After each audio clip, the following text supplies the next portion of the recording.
Right, in this tutorial I'll show you how to set up the Banksy image so we can turn it into like a sort of a cutout puppet. So first of all, I'm just going to use my side view to load an image plane in. So I've got the Banksy image loaded in as a reference. So go to View, Image Plane, and import the image. And then I've got the image here. I've got two images. I've got the basic JPEG, and then I've got a mask image, so I can apply it as a transparency. You can also do it as a PNG transparency, as I've shown you in class. That's also in the texture video that I've done. But I'm going to do it like this because this will just be compatible with any kind of rendering we want to do, whereas the PNG doesn't work with Arnold. So I'm just going to move this image plane up, and then in my perspective view I'll just move it back a bit, like so. And also what I'm going to do, I'm going to put this on a display layer. So in my channel box at the bottom, just going to click on this icon. If I double click on it, I can just call it image plane, so I just know what it is. And if I set that to reference, it means I won't accidentally keep picking it when I'm working. Okay, and then what we're going to use now is the Create Poly tool. So let me just bring this up nice and big. And this lives in your modeling work mode. And if you go to Mesh Tools, here it is, Create Polygon Tool. And it's kind of like the lasso poly selection tool in Photoshop. So I'm just going to draw around this Banksy image, but I'm going to make sure I put vertices roughly where I want the character to bend. So I'm going to start on the top of his head, and I'm not going to put too many in. We can keep it fairly simple. And so look, I'm going to put one here and here where his wrist is. But I'll work more outside than inside the image, like so. And you can see it's starting to obscure my image. So if I press 4 and go into wireframe, I should be able to see a little bit better. So just work outside, because we're going to be using transparency, so it doesn't matter if it doesn't quite follow the image too closely. So I'll quickly go all the way around here. And we can always add in more points later on, so don't worry if you suddenly think later on, actually I needed some vertices here to help it bend. So around the bottom of the foot. And what this will do, the Create Poly tool will just create a flat poly. It's not the neatest way of working, because it's obviously going to be a massive, great, what we call n-sided poly, so a polygon with more than 4 sides. It's always best to work with 4 or 3-sided polys. 3 sides are okay, it's just not so good for subdividing. Let's get down to here.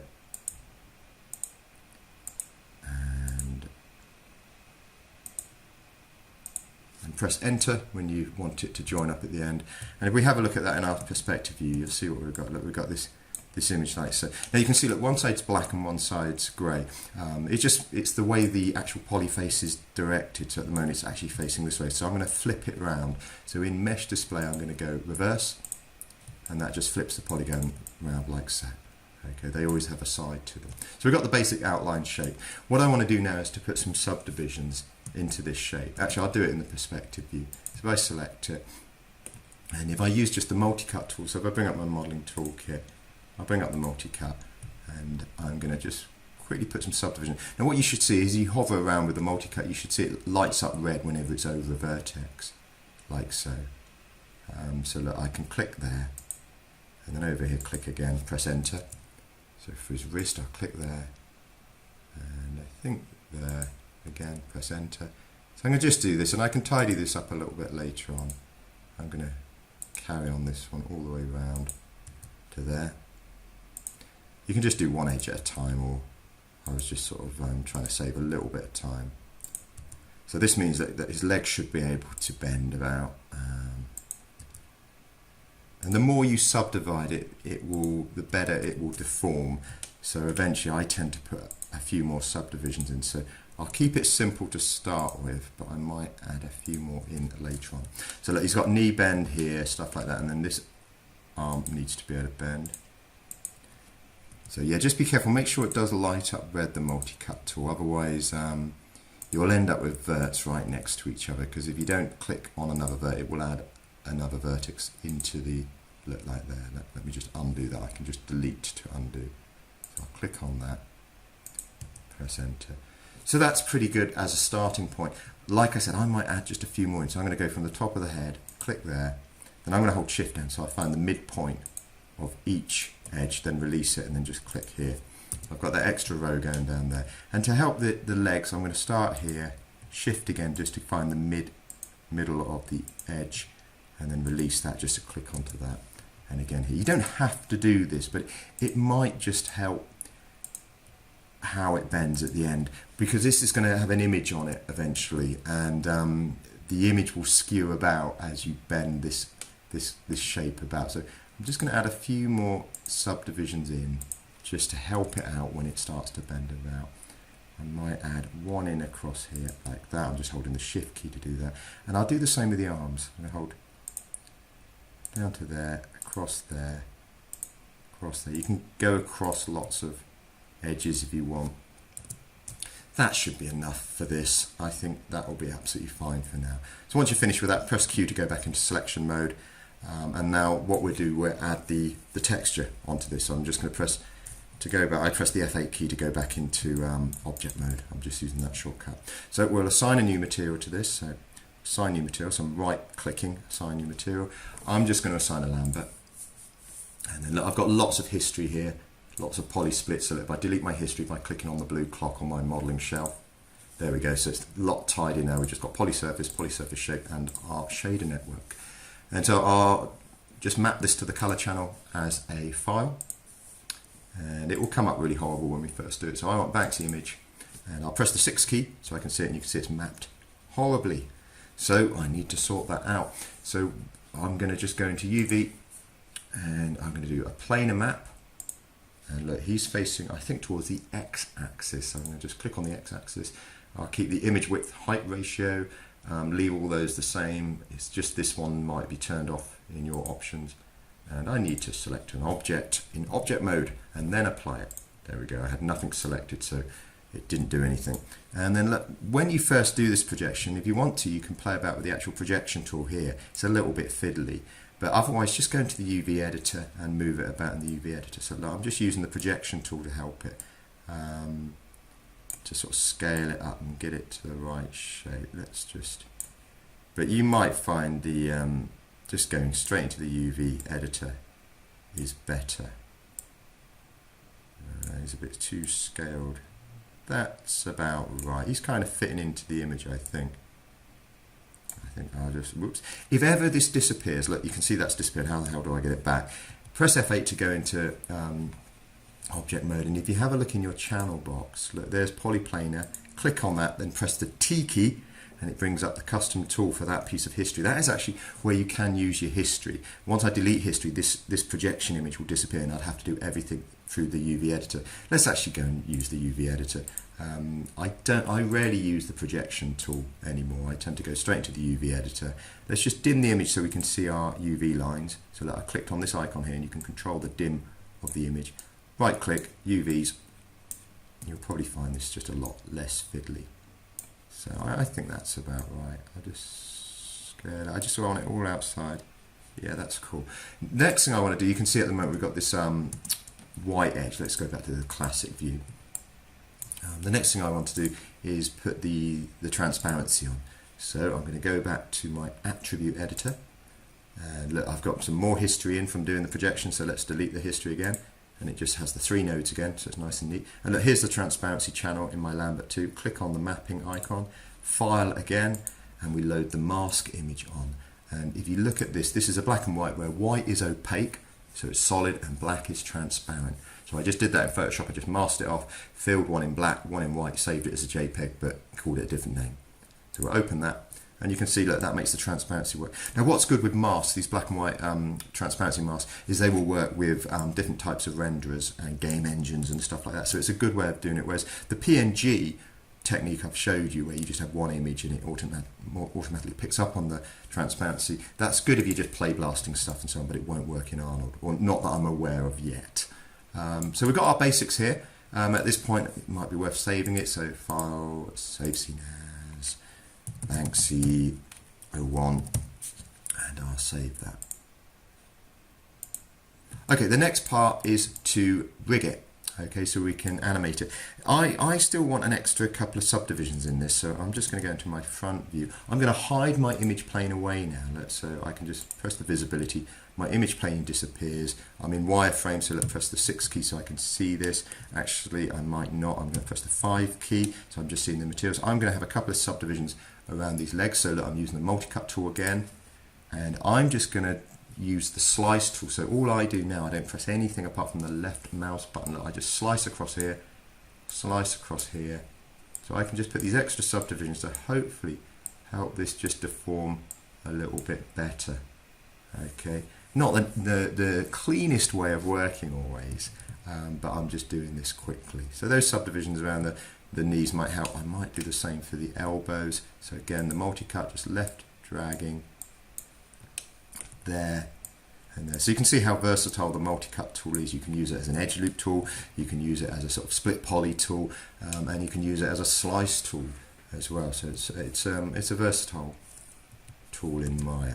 Okay, so we've got those extra subdivisions. Again, it's generated history, so let's delete that history. So it's nice and clean. Look, there's no history, there's no input channels here. Always worth doing before you start rigging.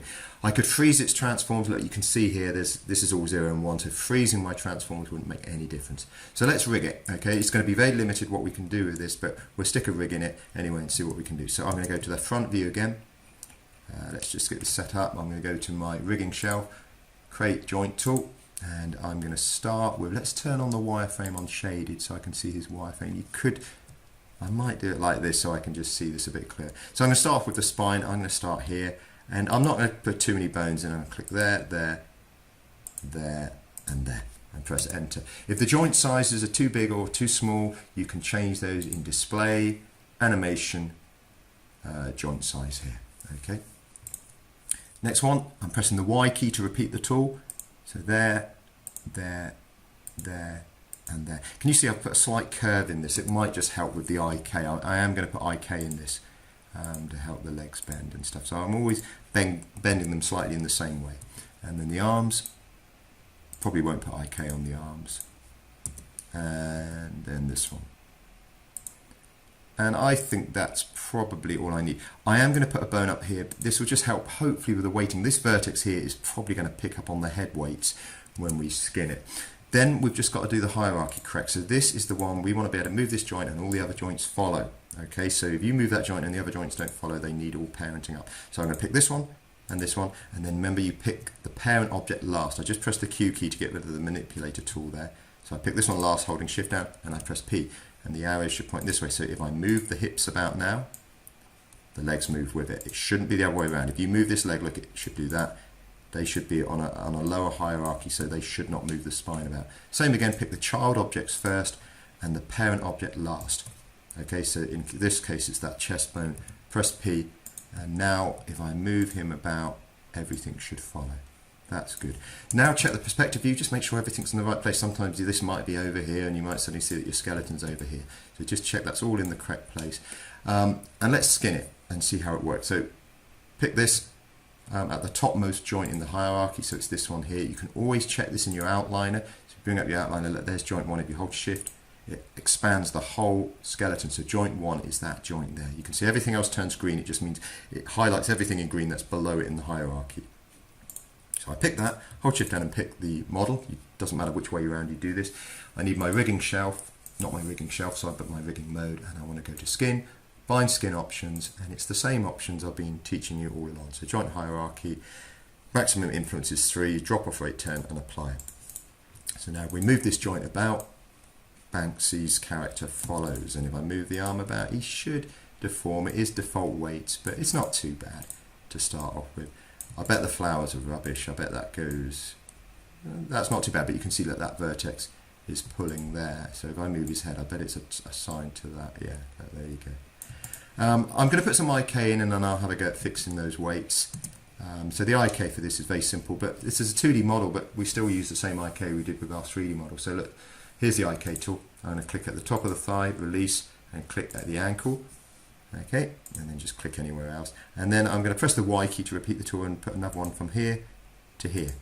And it just means then that you can parent this IK handle. Look, they're very big. Let's just go to my display, animation, FK joint size.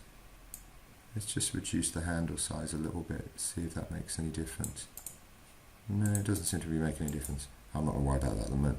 So I'm going to pick this one, press P. So that means this is IK handle now. Wherever I move this, look, the other one follows, and then I can just rotate that to articulate the foot rather than picking the extra joint. So I'll do the same with this one, there to there, press the Y key, and there to there. I was just thinking about that IK joint size tool. It might just be I need them selected when I do it. Let's just try that again. I don't know why it wasn't working. So animation, FK, oh, sorry, it's the IK handle size. That's what I did wrong. So let's make this smaller. I was clicking on the wrong thing. So let's just check that one works. So we pick that handle there, and we move that about, and I haven't parented them together yet, have I? So look, that one there, and I parent it to that one there. Press P. Let's just check that works. That's good. Look, you can see the foot stays kind of in its orientation, and then to move it I have to do that. Rotate that handle. You could put selection handles on this. So I don't like trying to pick these handles. I think they're a bit fiddly. So if you want to, you could create a couple of circles. I've created a circle. Look, there it is. I could spin that around 90 degrees. Make it a bit smaller. So this was from the curves and surfaces shelf. And then I'm just going to snap this using the V key to that joint there. I'll make a duplicate of that, and I'm snapping that using the V key again to that foot. They're in the right position now, so I need to delete any history off them, and I want to also freeze their transform, so set all this back to 0 and 1, so the little snowflake icon there. Okay, and then I can parent that IK handle to, have I got that selected? See, that's what I hate about IK handles, it's really hard to see. So I'm going to actually use my hypergraph window to help me with this. You can use your outliner. I prefer the hypergraph, it's just personal preference. So in my general editors, hypergraph hierarchy, here it is. I just find this easier. Look, there we go, look, there's the IK handle, that's the circle I want it. So just middle drag it onto there. That's that one over there, middle drag it onto that NURB circle there. So you can do it using the P key, or if you want to just make sure you're picking the right thing, you can do it using this. Now, because I've put the NURB circles, parented the IK handles to the NURB circles, it means these IK handles are now active. If I hadn't done that, the IK handles won't work when we start moving the hips about until you key them. Okay, so if I move this about now, look, the feet are planted. Okay, they stretch out of range in that. But if I hadn't put the circles on and I started moving this around, the IK won't be active until you select them and press S to key them. Okay, so just be wary of that if suddenly you're thinking my IK handles aren't working. I can hide these away now, so look, I'm going to pick those IK handles like so, and I'm going to just hide them away using a shell. So I'm going to just change that to T for template, and I'm going to turn off the visibility as well. I could label that as well, but it just means now that when I pick that, that's the only thing I can select. I'd do the same for the rest of the actual geometry, so I'd pick this, and I'll put that on a layer, and I should name them, but I'm not naming them at the moment. Remember, you can double click and name them like so. So I've set that to R, so I can see it, but I can't pick it. So now I've got my Banksy kind of character rigged. If I want to fix his skin weights, I'll show you just quickly. I'm not going to do it all, but look, his body will move about, I think, not too bad. What you can try doing is pressing the 3 key. So look, if I change this back so I can pick this, sometimes pressing the 3 key, the smoothing key, you can see it just smooths it, and it sometimes stops the texture glitching so much, because as we bend this, I'll try and show you an example. It's not doing it too bad because I put those extra subdivisions in. It's not glitching too badly, but sometimes you'll find that the texture glitches as the polygons squish and stuff like that. So sometimes turning it to 3 will help that, because it's actually subdividing this up more. Okay, and so the last thing I wanted to show you is how to fix the paint weights quickly. I'll do it with the flowers because they have got a problem. Whenever I do any kind of skin weighting stuff, I always put some animation on. So I'm going to look at the problem area, which is here, let that vertex there. Okay, so I'm just going to key this. I'm going to key it here in its rest position, go to frame 10, key it over here. And I can see that problem. I'm then going to go into skin weight mode. So in my rendering shelf, in my rigging shelf, sorry, no, my it is my rigging shelf. Yes, it is my rigging shelf. I'll get there eventually. It's this icon here. Otherwise, you can find it in your skin, paint skin weights tool. It's there as well. If I go to the options, it should bring up this extra window here. And then all I want to do is look at the problem area. It's this one here. So if I pick, right click and go select influence, I can then see the areas it's influencing. And I can see, look, you can see this area here is slightly grayer, which means it hasn't got full influence over that vertex. So look, I've got opacity and value, set it up to full, and I can paint over here. And suddenly that vertex wants to be over where all the others are. Okay, so I'm hoping that's fixed it. You can see some of the others are moving around. They obviously had some kind of relationship with another joint. So that's better, like so. So that might be all the fixing I need to do for this. But remember, with paint weights, the opacity is the brush strength, the value is the value it will try to paint onto the vertex in total. So if you knock that down, if you put that down to 0, it means it will be removing the weights on the painted vertex and passing them on somewhere else. So just be wary of that. It's quite good. I could have picked the head and changed this down to 0 and removed that influence off that vertex, but sometimes you don't know where it's sending it. So, you know, it might send it to this joint here. And so I'd still have the same problem. The flowers would still be sort of, that vertex there would still be weighted to something else. So just be wary of that. But the opacity and the value are the most important things to muck about with in paint weights. Remember the B key for your brush size, like so. So you can hold the B key down and left drag for your brush size. So I'll press Q to cancel that tool. I can get rid of my tool window. Look, this little icon, get rid of that. And let's see if this works okay now. Let's move his arm about. It's not too bad. His head. Yep, he's okay. So we could then start animating him. So that's one way of bringing sort of your cutout character to life.